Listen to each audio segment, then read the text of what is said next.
Hey, everybody. Welcome to the call today. We'll give it another couple seconds here while everybody joins in and gets settled. I see some people still trickling in, so we'll give it another few seconds here. All right, I think we'll get going. Well, welcome everybody. Thank you for taking a little time today to join us to discuss ethical hacking and how we might be able to make it a part of your cybersecurity strategy. My name's John. I'll be hosting today with Raphael Ebba, who's also from Convergence Networks. But first, let's talk a little bit about Convergence Networks. Who we are. So we've been in business for over 20 years now. We're a IT services and security first company who services clients all across North America. Currently, we have four offices, one in Seattle, one in Portland. We have another one in Lansing, Michigan, and one up in Ottawa, Canada. We help our clients with everything from help desk to project implementations, strategic consulting, cybersecurity, compliance, risk management, as well as a plethora of other tools and advancements we can provide our clients with to help guide them down their journey to, achieving greatness. With that, I'll introduce myself real quick here and then turn it over to Raf to introduce himself. So, my name is Jonathan Wolff, as I mentioned. I'm currently the team lead at Convergence Networks for our security consulting and assessment division. I've been in IT security, IT and information security for about 15 years now, with the last 7 of it here at Convergence. I'm also a former naval veteran. I was in the Navy, did 3 tours in my time in service. And the only other place I'd rather be right now is probably on a kayak in the middle of a nice lake. Other than that, I love talking about cybersecurity, and I'm excited to be here with y'all today. Raf, you want to introduce yourself real quick? Absolutely. Hey, everybody, my name is Raphael. I've been with Convergence for the past 2 years now. I've been in the cybersecurity space for just a little bit over 10 years. So loving every second of it. And, just fair warning on this call, I do tend to nerd out a bit. So if I start to race off, we have John here to kind of keep me in line. And I tend to do that. And that's about me. So Thanks, Raf. So here's what to expect today. So we're gonna dive into what penetration testing or ethical hacking actually is, as well as give you a few examples of different types of penetration tests you might conduct within your business. We're going to follow that up with what I think most people are probably the most excited to listen and hear and see about is the real world examples. We'll go through a few actual examples of compromise and how it was done, and we'll follow that up with maybe some recommendations, or if you're asking yourself this question, why would I do a penetration test? Maybe we're going to provide some examples of why businesses conduct penetration tests. And then we'll follow that up with some mitigating strategies. Everything we're going to talk about today can essentially be boiled down into these top 5 mitigating strategies to help better protect your business and understand the risks that are out there. Finally, we'll follow it up with a Q&A session to answer any questions that anybody has. And if I'll pause and just say, in the moment, if there's a question about a specific slide we're on or scenario we're talking about that you all want to learn more about or have a question specifically about that, feel free to ask. I may pause us mid-presentation to answer your question and make sure we're all still on the same wavelength. And then finally, we'll leave you all with a discount code for penetration tests with Convergence Networks. So with that, I'm going to turn it over to Raphael to talk a little bit about what ethical hacking actually is. right. So let's talk about penetration testing. So the formal definition is a penetration test is an authorized simulated cyber attack used to evaluate the security of a system or resource within an organization. The way I like to put it is you give us permission to hack into your systems. We provide you all the different ways that we're able to get in, and as well as ways to mitigate that to prevent the bad guys from getting in. Now, penetration testing is also referred to as a pen test, probably more commonly as a pen test. I had to include this meme here. So I do get introduced as a pen tester quite often. And believe it or not, some people do think that I'm testing pens all day. I have to explain it. Sometimes I let it slide. It's kind of a funny job if you think of it. So I kind of let it slide sometimes. But pen testing is a form of ethical hacking. And the key word here is ethical. And the dividing line between an ethical hacker and a hacker is that we are authorized to do the work and we have good intentions versus defacing a company or stealing data, causing damage. Now, one thing I do want to bring up is movies paint a very vivid picture of hackers. They make it look like hacking a gigantic government entity takes a couple of command line prompts where you're typing super fast, you hit enter, and it says, they always like to say, I'm in the firewall, let's start hacking away, let's shut off the power grid.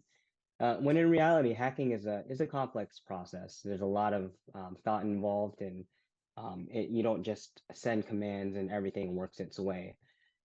So I like to put that out there because hacking gets overplayed in movies all the time. Makes me cringe, and I don't like being that guy that interrupts these movies, but that's what I do.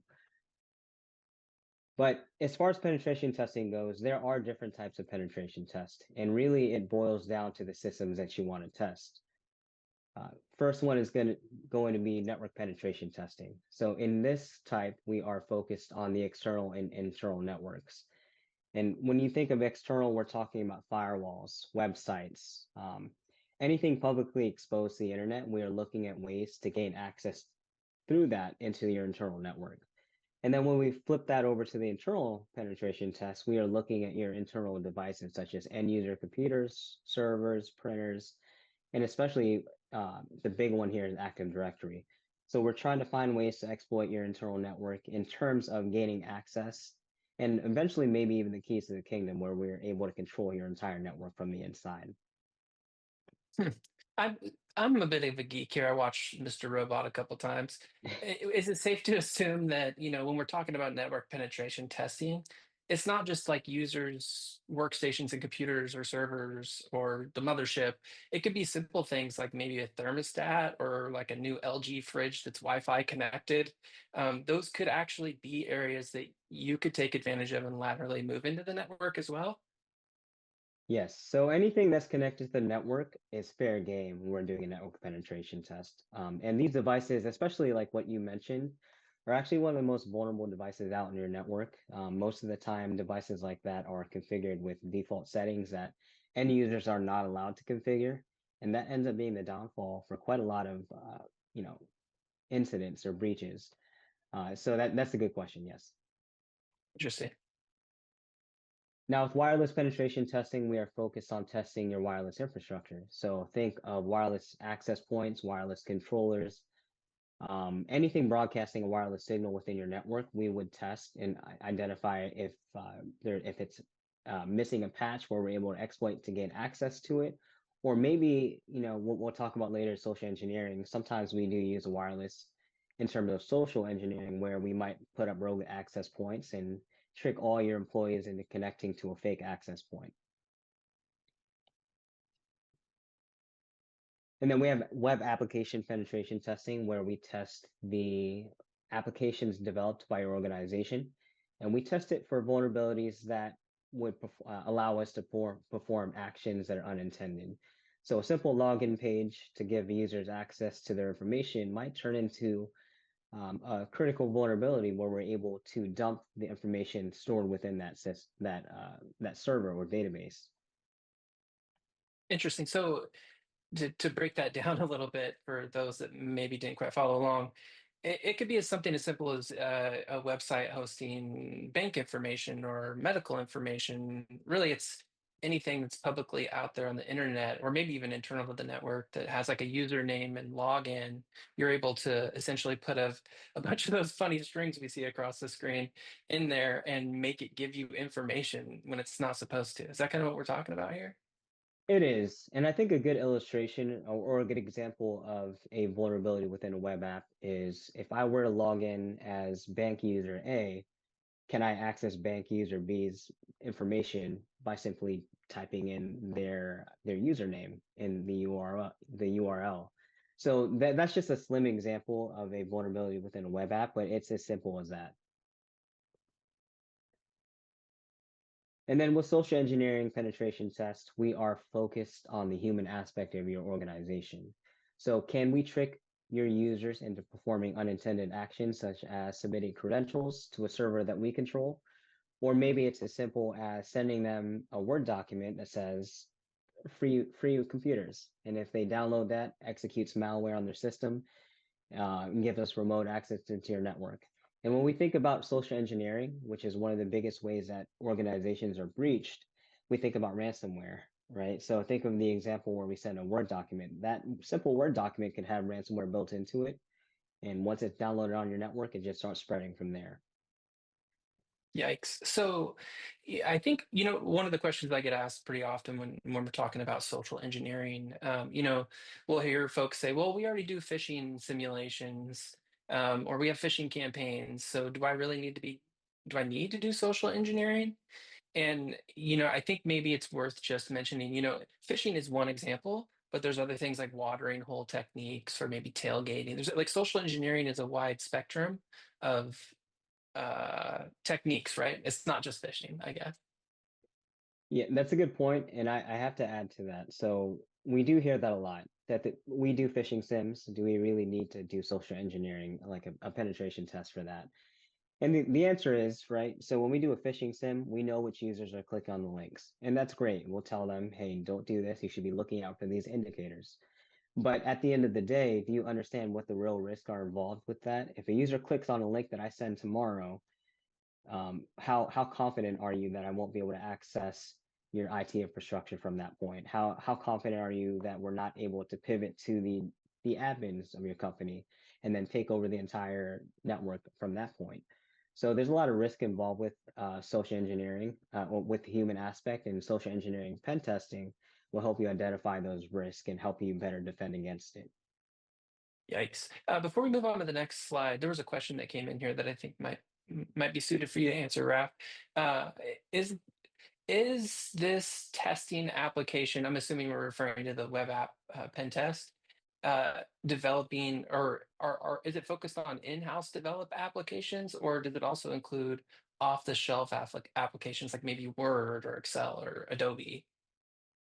So generally, when we do web app pen testing, we are focused on the in-house developed applications, mainly because you own full rights to that.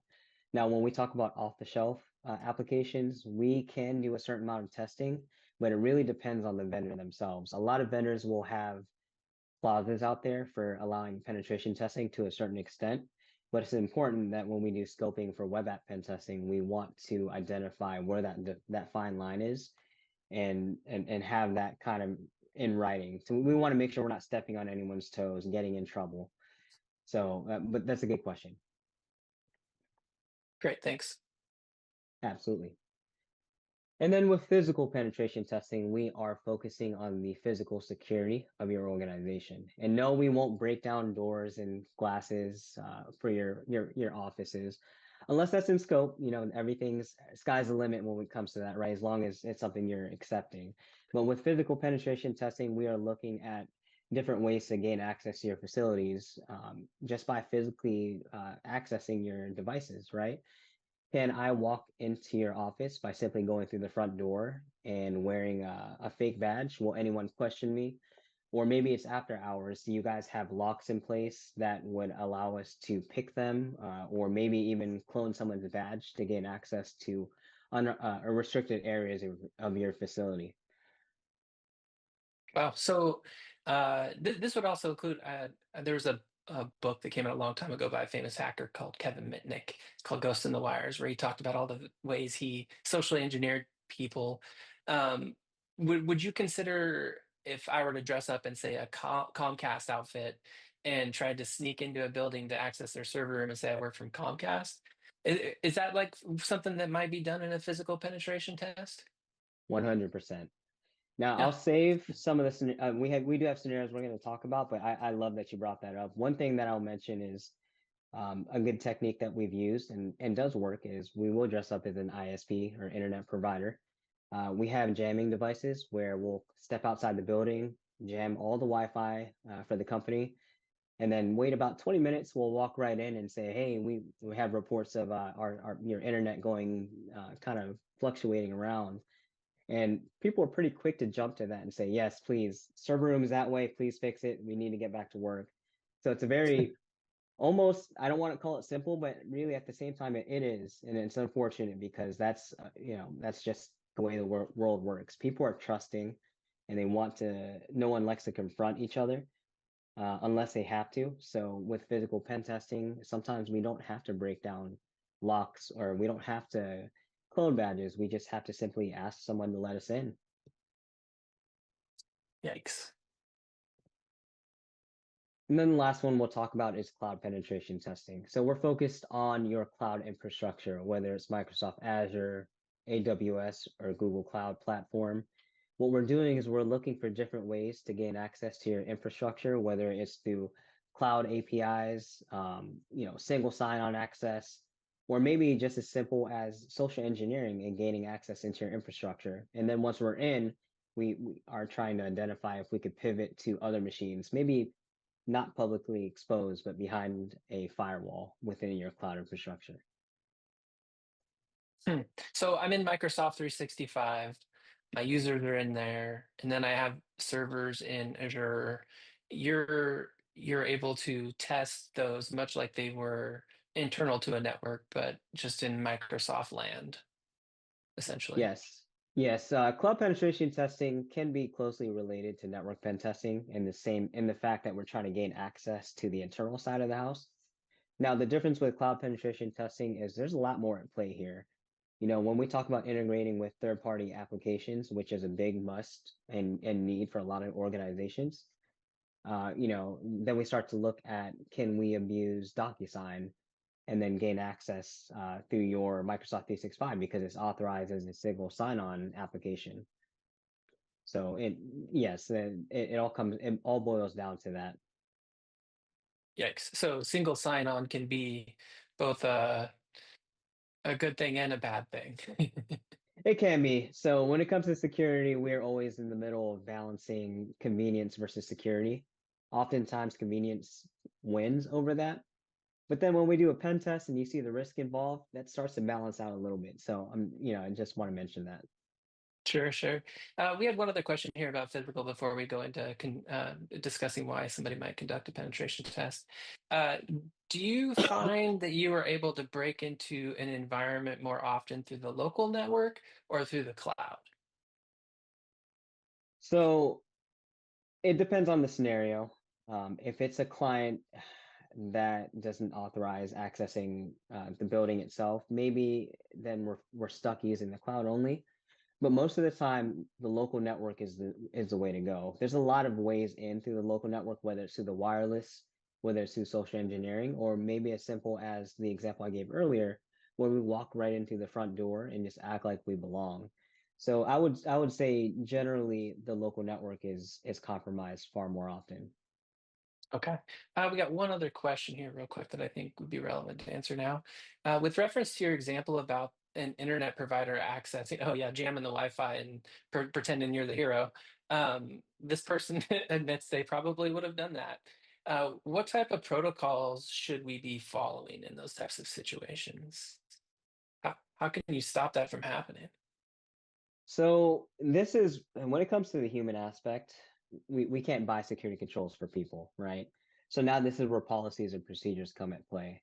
So if we have documentation on what the proper procedures are, maybe that's something as simple as a sign-in sheet, right? They need to sign in. We need authorization from the appropriate parties. Maybe that's your CISO, maybe that's your IT administrators, maybe they're the ones that give authorized access to the server room. But really having a good set of procedures and policies in place that allows you to mitigate those risks. And that's what it really comes down to when we're talking about mitigating something like that. Great, thank you. Quentin, I see your question there. We'll get to it soon, I promise. Uh, Real quick here now. So why might we conduct a penetration test? There's a few common reasons why clients might come to us for a penetration test. The first is understanding your security posture. It's great to put these tools in place, implement technologies and advancements. Um, but if you've never actually tested that and you don't understand where the gaps are, it's really tough to trust your security posture. So penetration test is a great way for someone to conduct a test against systems that are built to determine how well they're built and did they achieve the mission, right? Like, are we aiming in the right direction? Another reason is securing your data.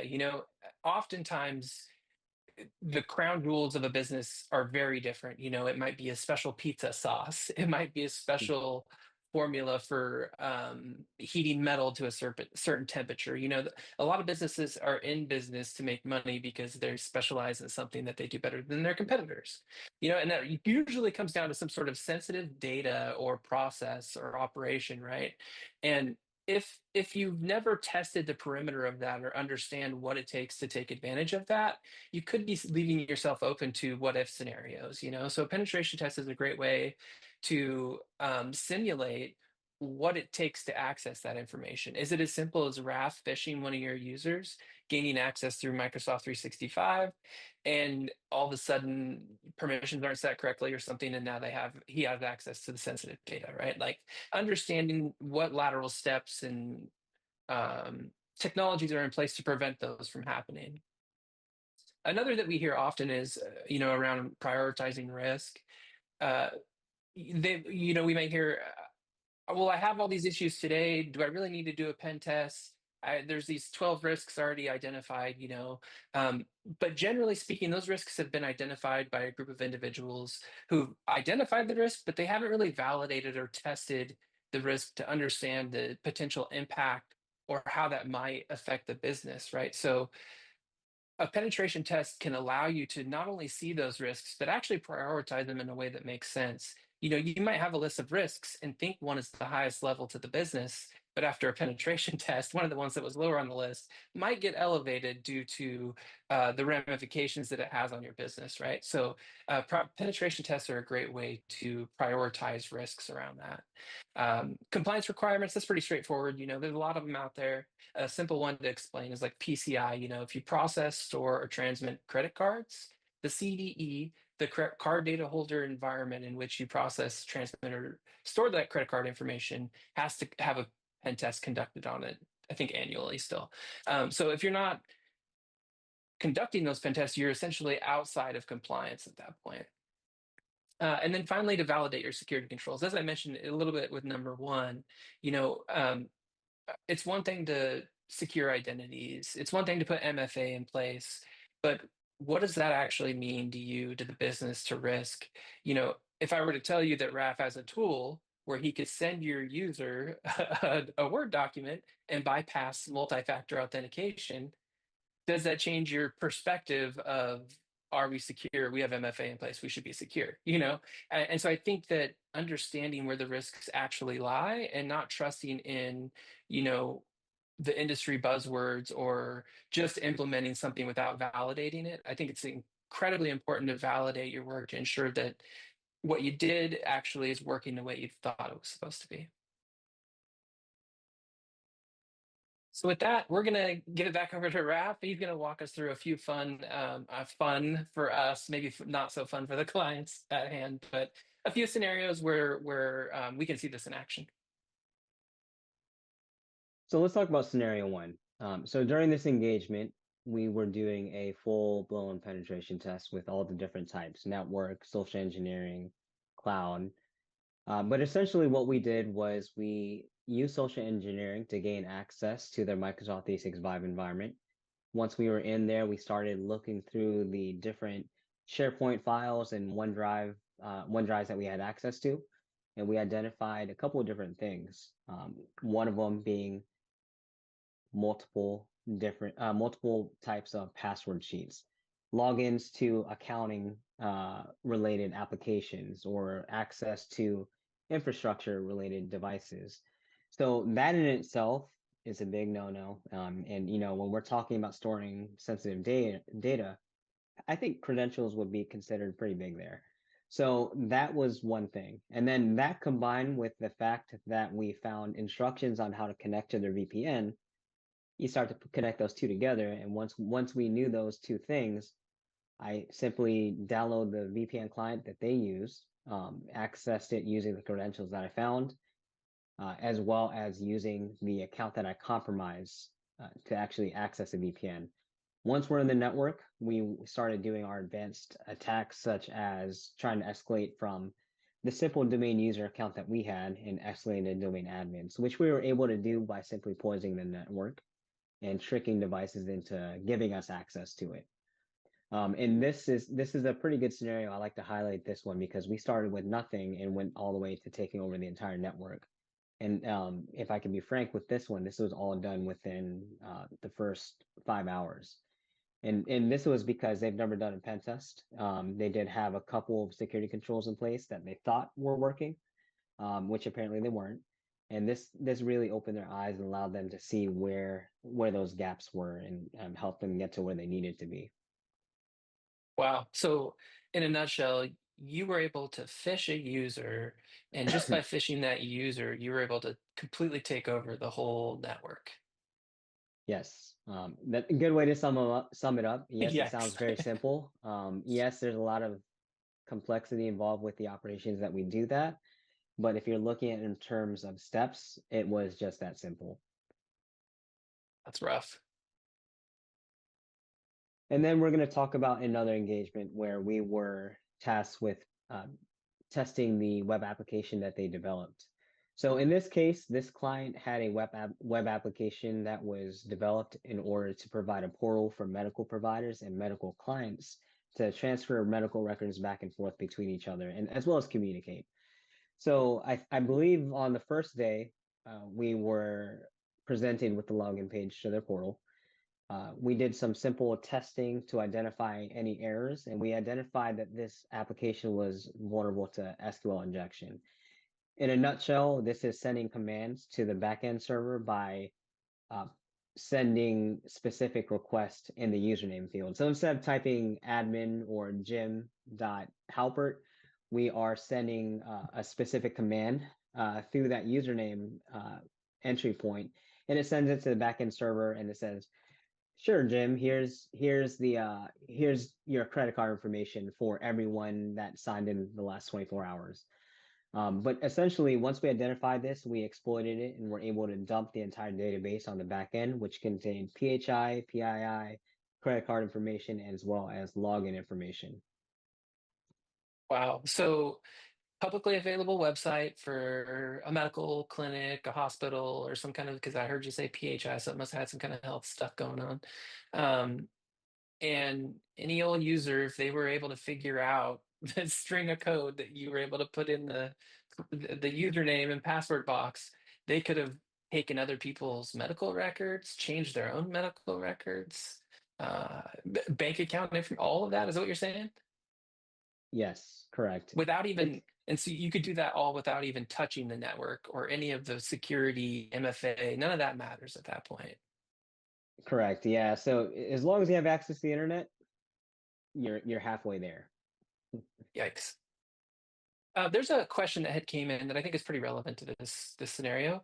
Okay. I'm going to give it to you, Raf, real quick here.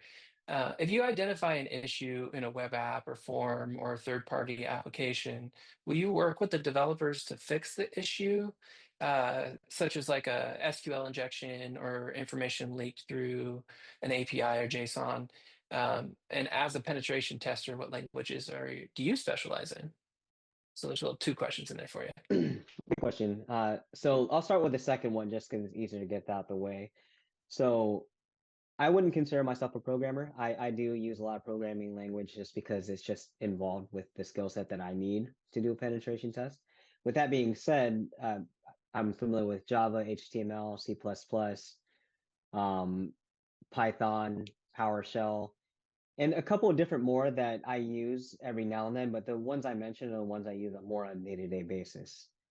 Now, as far as what we do in the process of a web pen test and working with the developers, so the way we like to put it, unless it's requested by the client, is if we identify something critical, such as this SQL injection from the outside, we consider that a critical severity. And if there was something higher than that, we would put it higher. So this because anyone can access the information with very little input. So in that case, we would reach out to the developer and say, we're stopping the pen test, and this is what we identified. We need to patch this now before we continue the engagement. And we will provide steps in mitigating. So if it's a general flaw, they just forgot to include specific parameters to protect against that, we'll provide those recommendations.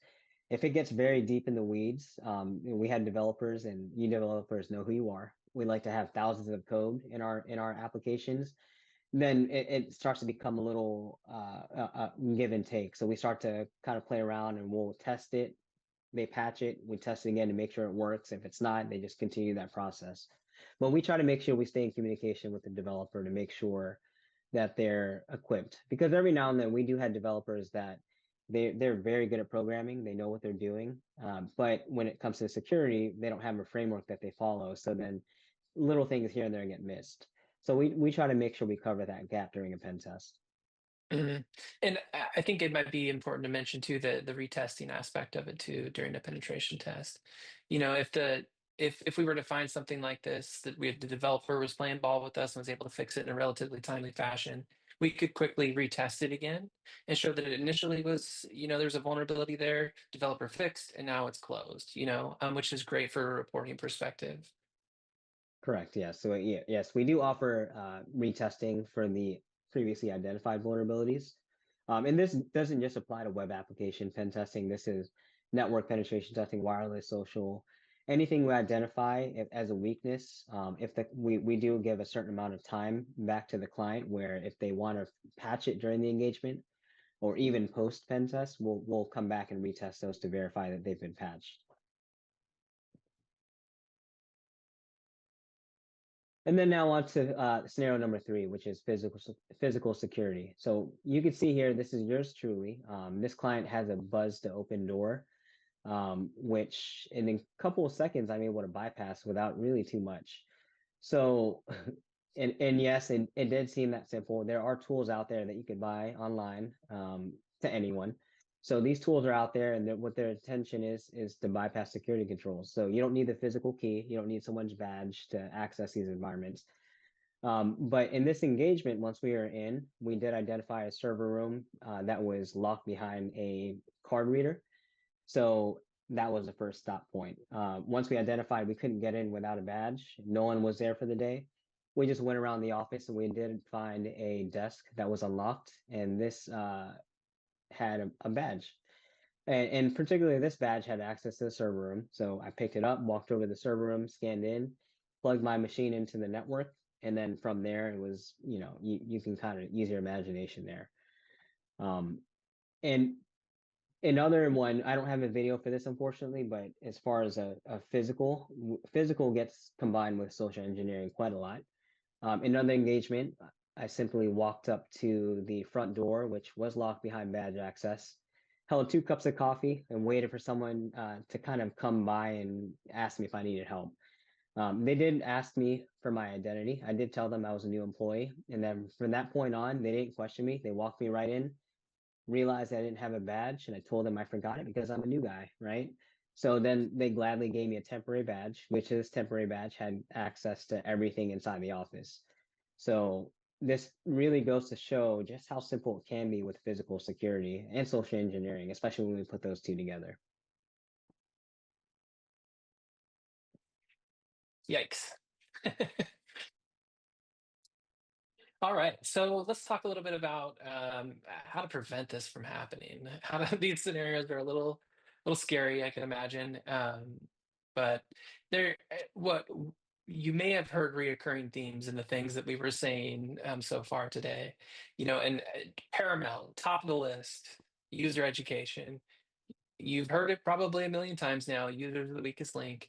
It's for obvious reasons. If you think about some of the examples shown today, for instance, the SQL injection, there you could have had great firewalls, MFA, secure identities, testing your backups once a quarter, security incident response plan in place, like have all these things done. Um, but if you had never tested your environment, your most critical assets are sitting out there in the wide open, and don't have that same level of protection. Dial it back a couple years. Could there have been steps put in place had you done a penetration test to identify those ahead of time and say, hey, maybe since this is where our most critical assets are, maybe we should include that in the perimeter of our security when we're thinking about risk. Um, and it goes all the way down to phishing, tailgating, like Raph had mentioned, if you act like you belong, people will think you belong more often than not. So training users on understanding this, being on the lookout, having a process in place for always vetting users or visitors that come on site, reviewing incidents after they happen. Maybe your business did get something nefarious happen to you, understanding what happened, being able to educate your users on it so that you don't fall victim to it again is a great tool on top of regular education and training and that kind of stuff. Principle of least privilege, I would say, almost goes hand in hand with that. If users are the weakest link and there's not a framework in place to ensure that they only have access to what they need to have access to do their jobs, principle of least privilege in cybersecurity we like to call it pulp. If you don't have that in place, if we trick a user and we can get to your most sensitive information really quickly, that's a problem, right? So this is all about putting layers in place to help mitigate the risk or reduce the risk, right? So ensuring that your users only have the permissions they need to do their jobs. There was one of the examples Raph mentioned where, once he was able to gain access to a user's identity in Microsoft and search SharePoint, it pulled back a lot of information for a lot of different departments that user wasn't even in a department for, some of which had sensitive information. These are really good examples of why you would want to validate, test, do the penetration test to understand where those gaps are, right? Real-time monitoring is another great one. Not so much in the sense that it's going to prevent an incident from occurring, but it can greatly reduce the impact it has to your business, right? There are many steps along the chain when Raf is showing you those scenarios he was walking through, where maybe he first had to attack Microsoft, and then he was able to laterally move to the internal network and then get to Active Directory, right? Are there monitoring, logging, alerting in place, say at your firewall in Microsoft, at the server level on the network to see foreign IP addresses, anomalous behavior that shouldn't be there, logging it? Chances are it could have been quarantined and isolated before it got to the crown jewels. And then proactive security, what we're talking about today. Penetration test is a great form of proactive security. We often invest, have roadmaps and plans, but I urge everybody to not let perfect be the enemy of good. It's great to have a plan and long-term vision and eventually test, but adversaries aren't going to wait for your strategic roadmap to be done to take advantage of you. Hmm. They're going to do it when it's most advantageous to them. So if you don't understand where your biggest risks are today, it doesn't really matter where you're going. And then finally, defense in depth. A lot of these items that you see on here today could be considered a layer of an onion, a defense in-depth approach, right?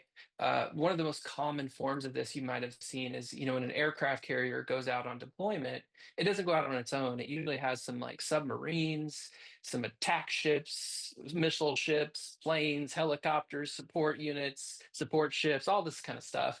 And it's defense in depth, right? It's a layered approach to protect the most crown jewel, which is this giant hulk of metal with a bunch of people on it, right? Like that's where the Hmm. most sensitive piece of quote unquote data is for them, right? So these are a few of the great strategies that you could put in place today to prevent somebody on the opposite side of Raf's wearing a black hat to take advantage of it. All right. So we do have a few questions in here. I'm going to start back up at the top real quick. All right, Raf, you ready for this? Let's do it. What would be the difference between using a scanner like Nessus on your website versus doing a penetration test? Is there a benefit of an individual attempting to access over an application that tests a list of straight strategies? Hmm. Is there So a... Go ahead. just to clarify, is this the difference between doing a pen test and using something that would do the scan in I an think what they're automated way? asking here, yeah, I think what they're asking here is like, what's the difference between using a Nessus scanner to look for vulnerabilities against your website versus doing a penetration test or a web application penetration test or something like that? Very good question. Thank you for asking whoever did that, because that's a big one. We get that quite a lot. And just for your reference, I do use Nessus for additional scanning along with a pen test. Nessus is great at finding vulnerabilities. What it's not great at doing is verifying if they're legitimate. So quite often we see Nessus providing a whole list of critical and high vulnerabilities. It looks so scary. You have this big graph with more red and orange than you see blue and green. And the problem is that if you look at the fine print, I say fine print, if you look at the findings or the description of the vulnerabilities, a lot of them will say this is based off the version that you're running. It hasn't tested it, so we don't know if it's really there, but here you go. Let's spend all your time fixing it.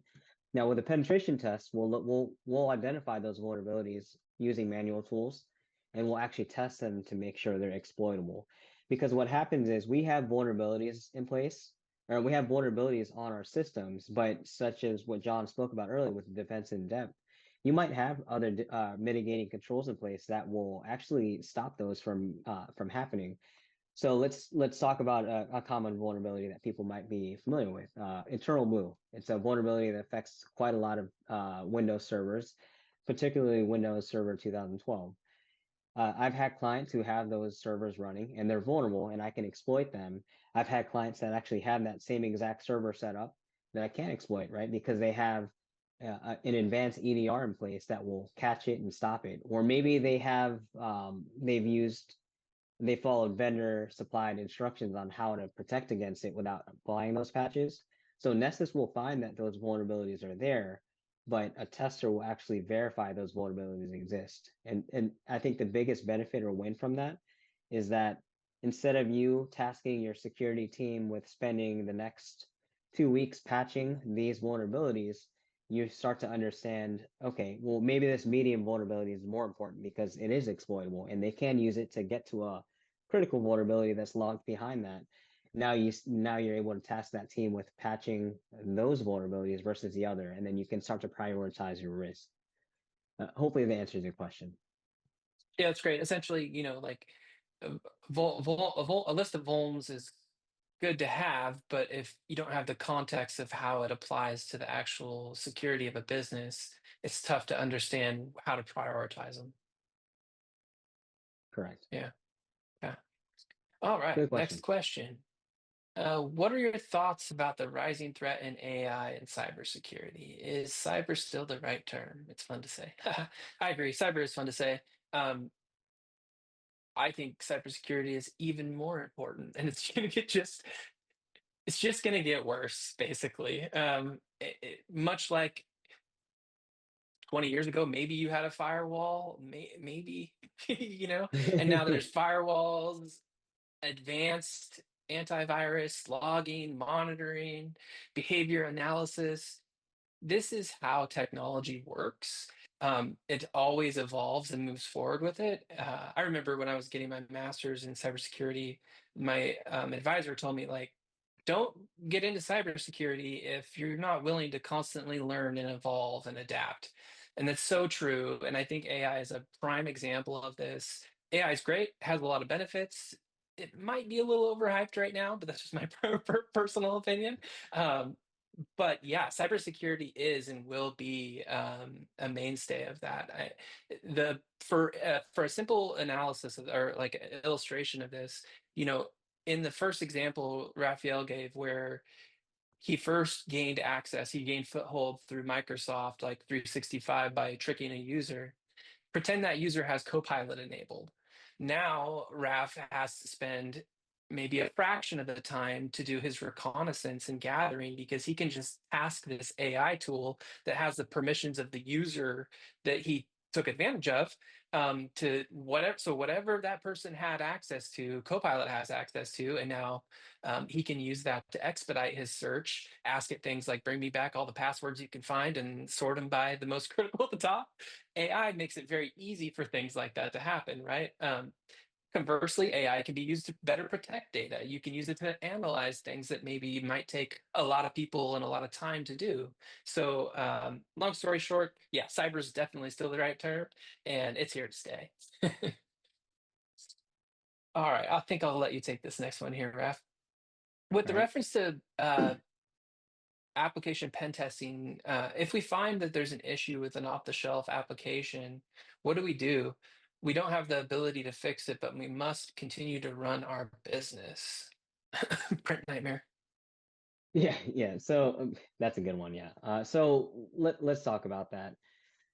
So if you don't have any way of patching it, right? That happens pretty quite often where the vendor doesn't have a patch for it, and sometimes they just straight up tell you you're on your own. You know, it's part of the process, and someone's just abusing it. Um, then we have to look at it from a different perspective, right? We start looking at defense in depth again. Sometimes we have to accept that risk, and we have to try to place additional security controls around that application. So maybe that's additional monitoring against that machine that's running the application, or maybe we deploy a more advanced endpoint protection on that system. Either way, sometimes it's out of our hands. We can't always patch everything, and then we deploy these different controls to help mitigate the risk, or mitigate the risk against those machines. Now, with that being said, there's sometimes we just have to accept these risks because they're part of our business process, and we quite frankly, taking it offline will just interrupt our business altogether. So then we have to start keeping track of these vulnerabilities, these findings. We have to give that an accepted risk value. And then, you know, generally, and John, you can correct me if I'm wrong, is we would look at this and review this on a periodic basis. Maybe it's annual, biannual, and confirm that this risk is still okay with us, or maybe this risk is too high and we need to find a different solution. So that's the way we would approach that kind of scenario. Yeah, yeah, you're right on track. Oftentimes businesses have this kind of problem. They may have this $500,000 20-year-old machine, and they're budgeting to replace it, but it's not going to be able to be replaced for 4 years. So they have to put in compensating controls, other things that you can do to protect it, because you know maybe it's a remote access vulnerability, like one of the worst. Maybe you can make it not remote facing, or segment it on a separate network so it can still have access to other devices on the network, but maybe not the internet. Like, there's a lot of compensating type of controls that businesses will often implement, and they take that information, and usually it'll go into something like a risk register where a risk committee may review that quarterly, right, and say, here's all the risks to the business. Has anything changed? What's our plans? Who's responsible? That kind of thing, and deal with it in that fashion too. Right. If someone is already a client of Convergence Networks, such as an MSP client, how does a pen test team ensure the separation of information and visibility to the client environment so that it doesn't affect the testing results? So we actually asked that quite often. And really, without, I want to be completely honest and blunt about it. I love our company. I love our team. I think we have great individuals working here. But when we find vulnerabilities, especially when I do my pen test, I take them very seriously. I'm a big nerd when it comes to this, and I'm not shy to tell people that I think we messed up. We should have been doing this or patching this, or we should have patched this 1 month ago, right? I'm not saying that's what happens, but this is the conversation that we'll have if that happens. And ultimately, the client always comes first when we do our pen test. So we provide communication, and what we try to at least do is have a solution in place or a game plan when we present these findings, right? Yes, we messed up. Maybe we forgot to do this. Maybe we didn't catch this when we should have. But we know because of this pen test, we're going to start implementing this control as soon as possible, and we'll work with you to make sure that at the end of the day you're secure. But we try to segregate our pen test from the rest of the company. We treat you all as a completely separate company when we do our pen test. And then we rope it back in at the end, right? We make sure we include the appropriate teams that you might be working with, and we make sure that everyone's in the same plan. Yeah.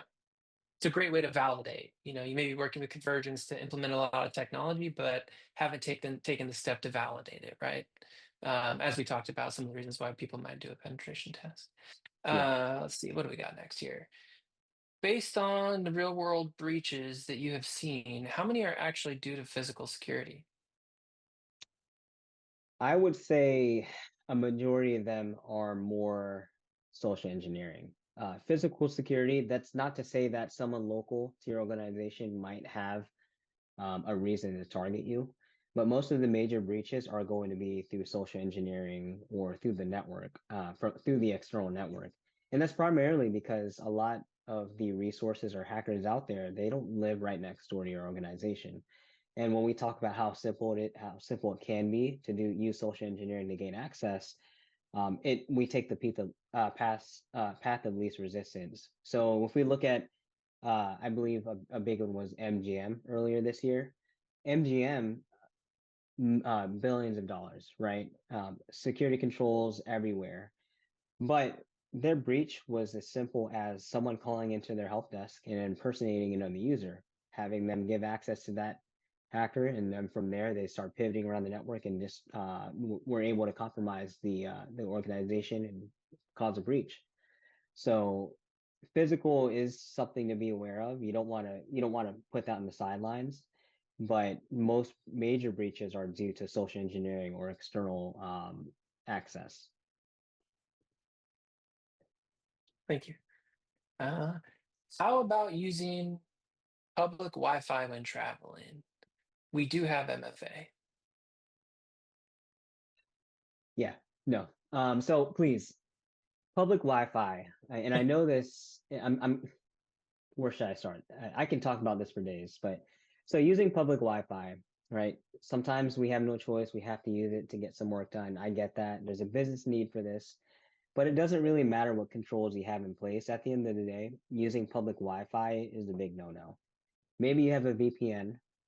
Just to give a good example of this, uh, we have this in interpretation that using a VPN will protect us when we're using a public Wi-Fi. In some cases, yes, it's going to encrypt your data from your machine to the endpoint it's going to. But if I were to tell you that there's a special attack where we can trick your machine into connecting to a fake public Wi-Fi associated with the same name as the one that you think you're connecting to, and change it to trust. And some VPNs are configured to automatically disable when you're connected to a trusted network. We can use that in tricking you into thinking you're secure, but really we're sitting there just listening to all your traffic go in and out. And especially if you like, we know those people out there like to log into our bank accounts on our work machines. Talking to you folks, those are, this is the kind of risk involved with using a public Wi-Fi. Again, I don't want to be that guy that is pushing security out all day, which I am. Um, we don't want to use public Wi-Fi if we can avoid it. If we can use our own hotspot from our devices, that's better than using a public Wi-Fi. If you're willing to take that risk, then yes, you can do it. But just know that there are a lot of risk involved with using public Wi-Fi. So don't use public Wi-Fi, but if you have to, don't browse sensitive things. Correct. Yeah. Okay. All right. See the next question we have here. As a small business with limited budgets, when it comes to cybersecurity and a management that doesn't necessarily see the same risk, where would your funds best be allocated to get the best security for our systems? Pen tests tend to be expensive, and when trying to get buy-in by the managers, they'd rather look to spend those dollars elsewhere. You want to take that, John? Or Sure. Yeah, I think you know, um, it's always going to be a battle to get people to understand. It's kind of like insurance, you hate paying for it every month until somebody hits you 60 miles an hour going down the highway. Then you're glad you have it. Uh, I think this is very similar. It's okay to have a budget for IT, especially cybersecurity, and pen testing should be a part of that. If you have any kind of business where you're making money processing sensitive information, I think the onus is on you to validate the security of your environment on some kind of regular cadence. If you don't have requirements, maybe you do it every 3 years. But at least you can go back and point to that and say, hey, yeah, we did at least do one. We understand where we're at. We have a lot of needs and our budget's very limited, but we're still making an effort. And that goes a long way when it comes to cyber insurance and renewing, especially if you do suffer from a breach or an incident or something like that. If they see that you've never done a penetration test and you tell them, oh, well, we have limited budgets, uh, they're going to kind of look at you funny, probably. So I think it's a matter of um, understanding that it's a necessity to operate in today's digital world, in my opinion. And to add to that, I think that was a good point, right? So penetration tests can be expensive, and I have looked at other competitors, right? A lot of them, what they'll do is they'll have a uh, a simple, you want a web pen test, this is how much it costs. You want this kind of pen test, this is our price right up front.